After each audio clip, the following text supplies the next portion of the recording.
Құрметті білім алушылар, бүгінгі біздің дизайн негіздері пәнінің сабағы.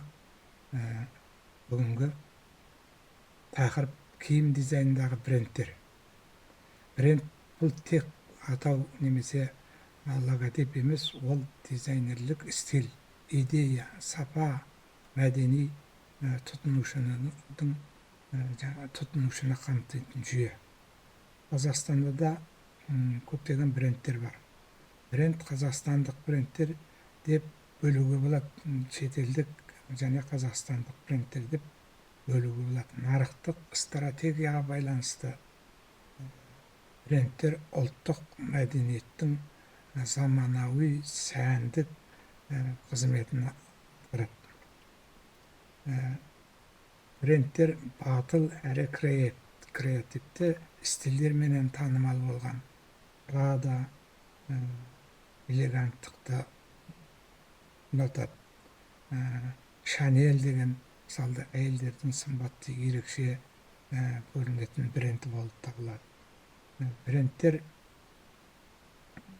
люкс брендтер деп бөлуге болады. Бұндай брендтер жоғары сапалы, халыққа кең танымал, сән индустриясындағы жетекші бағытты ұстайтын өзіндік дәстүрі бар.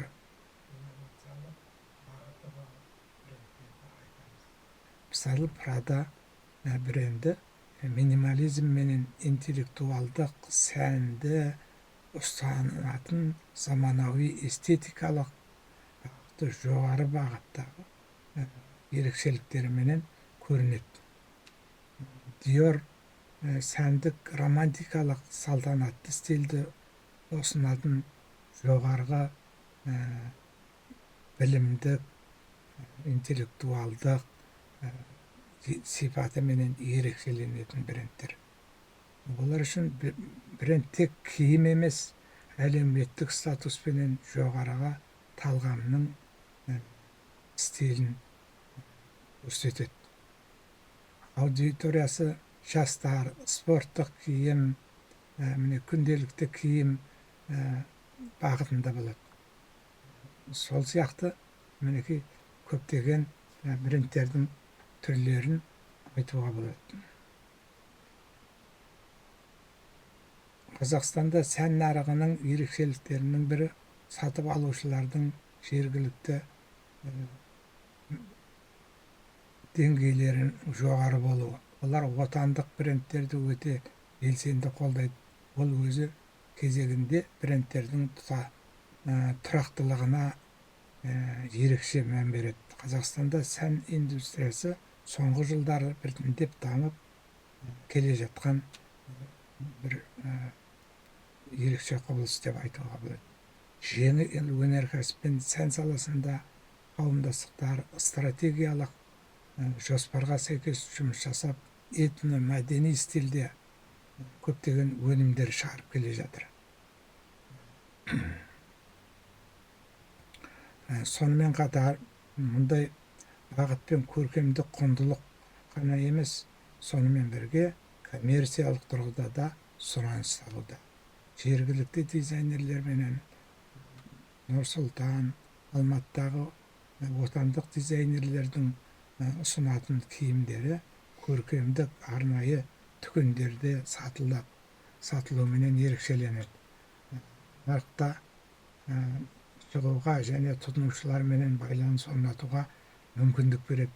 Сән апталықтары менен халықаралық байланыс Қазақстандағы фашион сияқты сән апталықтары менен жалпы халықтық іс-шаралар елдегі сән индустриясының кәсіби деңгейін көтеруге ықпал етеді.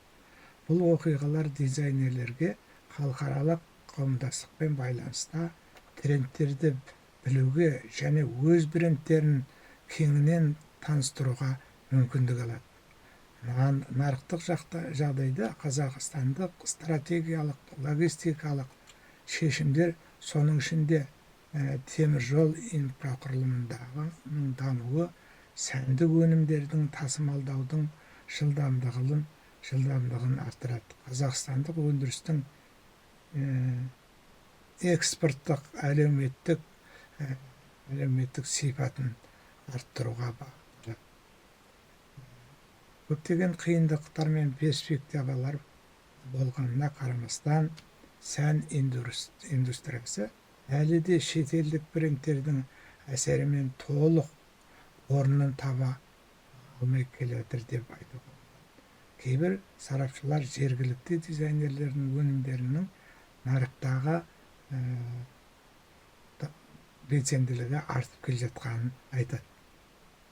Қазақстандағы киім брендтері ұлттық нақышты заманауи стильменен үйлестіретін айка әлемі этномотивтік киімдерменен танымал. Салта, есенал, сәнді көйлектер киім мен күнделікті киімдер ұсынады. Айка қауманы танымалы дизайнерлердің қатарынан орын алады. Сол сияқты Мүслимова жастарға арналған стильдік киімдерді жобалауға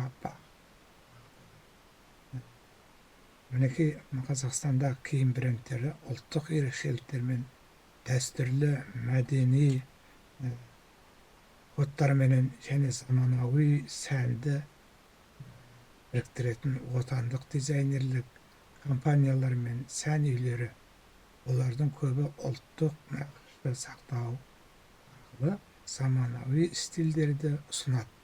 Негізгі ерекшеліктері ұлттық ою-өрнектер менен түстерді байланыста қолдану, табиғи материалдар пайдалану, жүн, мақта, киіз, мінекей осылар пайдалану арқылы өздерінің брендтік сипатын, ерекшеліктерін сақтап келе жатыр.